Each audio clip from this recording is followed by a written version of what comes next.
Why your prayers are not working. There are many of you, you tell me that your prayer is not working. Even if you live here and go to other places, it is still the same thing. Because there are many people sharing testimonies in here. But when it comes to your turn, you try all you could, or all you can, or all you thought was your best, but yet you don't get any results. Nothing is working for you. Today, we are going to discuss the major reasons why your prayers are not being answered. So, if you are interested to know which you should be, learn to correct all of these things and see the difference in your life. Okay? God bless you for watching. You are most welcome. Thank you so much for tuning in. My name is Henrietta. I share with you powerful prayer tips. I pray with you. I guide you. And I teach you how to communicate with God to get your prayers answered very quickly. So all you need to do is to join us, subscribe, and make sure the bell notification is turned on.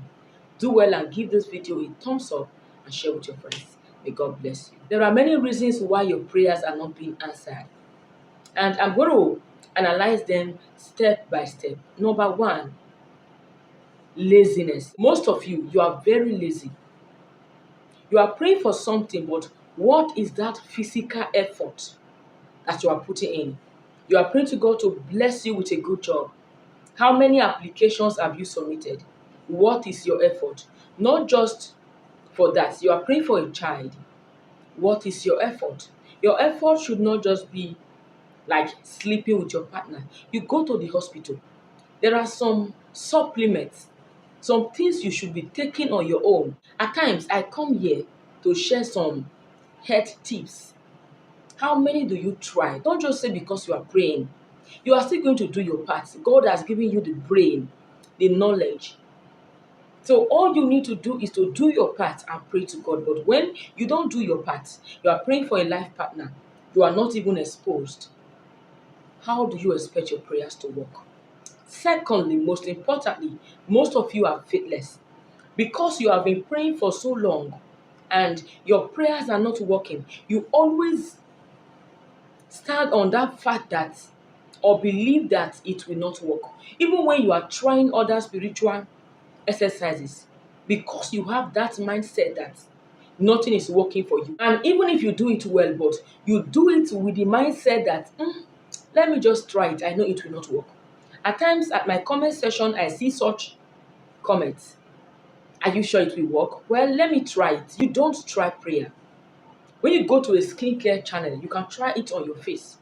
Hair growth channel, you can try it on your hair, but not prayer. You don't try prayer. If you are saying you want to try prayer, that means you want to try God.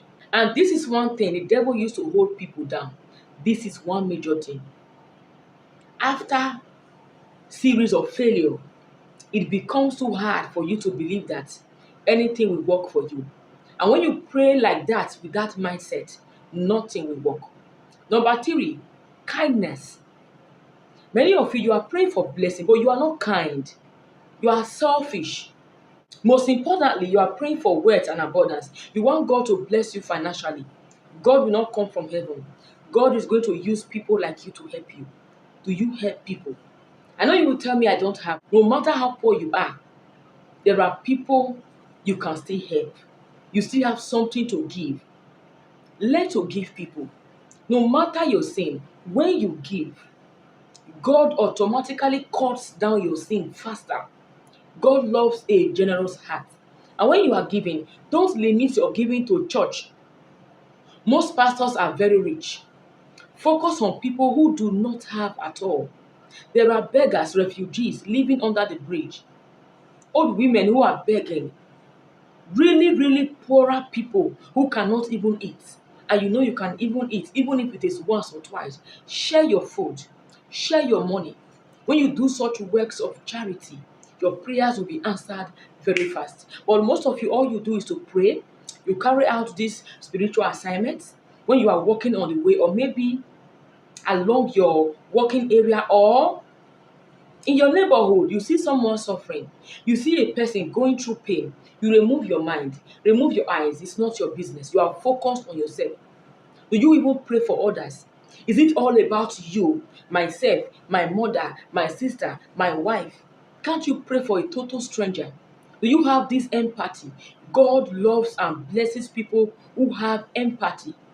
This is very important. The next, don't go fetish. Don't go fetish. See, let me tell you, if you decide to leave your problems for God, leave it for God and don't try to go fetish. Using garlic, using ginger, using this. They tell you garlic will give you money. They tell you ginger, clove will make you rich. See, let me tell you, if you are seeing that as thumbnail, it is different. But when the content of the video is now telling you that garlic will make you rich, you are glorifying garlic. That is ritual. That is fetish. Immediately you do such things, God has removed his hand from you. When you start going fetish because you are desperate, God backs you. And even if you start praying again, you start doing the right thing, God does not listen to you because you have done different fetish thing. Tie this red thing under your purse. Tie this under your bed. All of these things are fetish. And when you are doing something fetish, God is angry with you. If God is angry with you, who will now bless you? Is it me? Of course not. I don't have the power. It is God. The next, stop running helter-skelter in search of a miracle. That annoys God. You are praying to God, you run from church to church, from one YouTube prayer channel to another. Focus on one place. Stop running. When you are running like that, it shows that you are scared, you are terrified, you are confused, you don't know what to do. How can you be praying to God and you are confused? Do you know you can go down your knees and pray to God in your house, lock your door, and God will still answer you? If God will not answer you, no matter where you go, he will not answer you. It annoys God when you start panicking. You run up and down, you run helter-skelter, you start trying different things. They tell you to drink urine, you drink urine. They tell you to rub your excreta on your face. You see yourself doing rubbish and you know that it is not biblical and you have a Bible. Don't be desperate. Desperation can push you out of the way of the Lord. So this is one thing that can block you from accessing your miracle. Then finally, do away with pride. Many of you have lost your blessing because of pride. Yes, I gave a story of a man who was praying to God to help him with 5 million to start up a business. After much prayer, God answered him. And God sent an helper to help him with that amount of money. And God pushed this man to a location, an eatery. So when this man got to that eatery, because this man was proud, he started making fake calls. Hello, when will you send the 10 million? When will you send the 10 million? Okay, I credited his account with 12 million. He was calling huge amount of money. And this was a fake call. The same thing he does whenever he goes to a public place. You see him making fake calls so that people around there or women will feel that, this man is a rich man. So the helper that God sent looks at this man. It seems the person I am to help is not here because this person that passed is the same person that God revealed to me in my dream to go and help. And this man is talking about 10 million, 12 million. If this man can send 12 million to others, he would not even appreciate 5 million.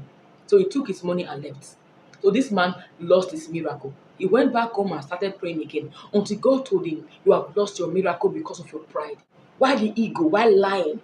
What you don't have, you claim to have it. You make fake calls. You lose your blessings. There are many people when they are going out, they borrow their shoes, borrow their dresses. Who are you impressing? You want to dress so high.